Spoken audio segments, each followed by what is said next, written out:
Alors l'objectif, c'est tout d'abord de diffuser les principes de gouvernance énoncés dans le cadre pour la réforme de la sécurité de la CEDEAO.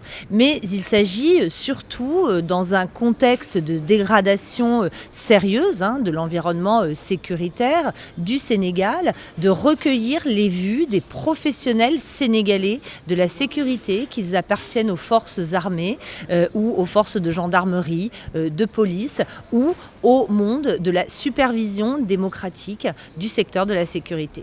La réforme est un processus. On doit considérer que tous les appareils de sécurité doivent en permanence s'adapter aux exigences de leur environnement.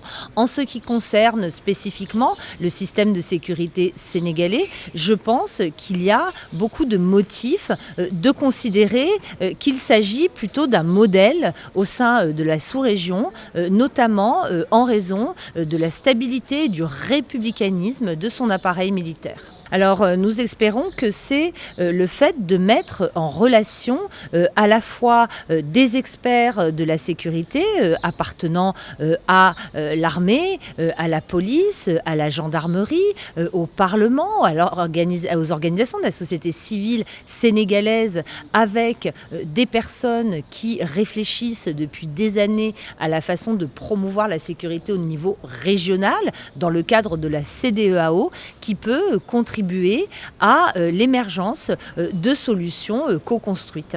La réforme revient sur les concepts d'efficacité, d'efficience, de contrôle gouvernemental, mais surtout d'attitude.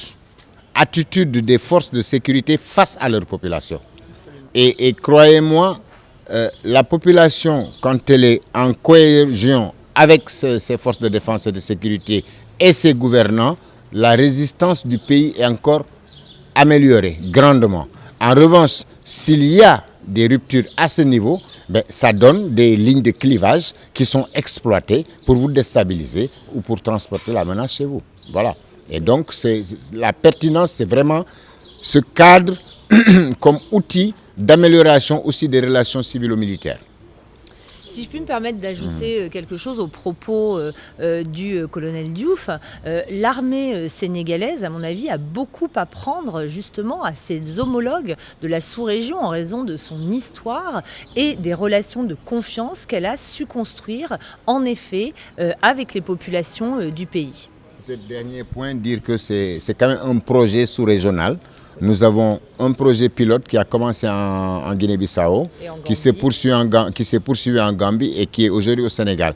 Maintenant, les leçons apprises vont être diffusées dans les autres endroits. Et African Security Sector Network travaille dans le cadre de ce projet EPSAO, financé par GIZ, Union européenne et avec la CEDEAO.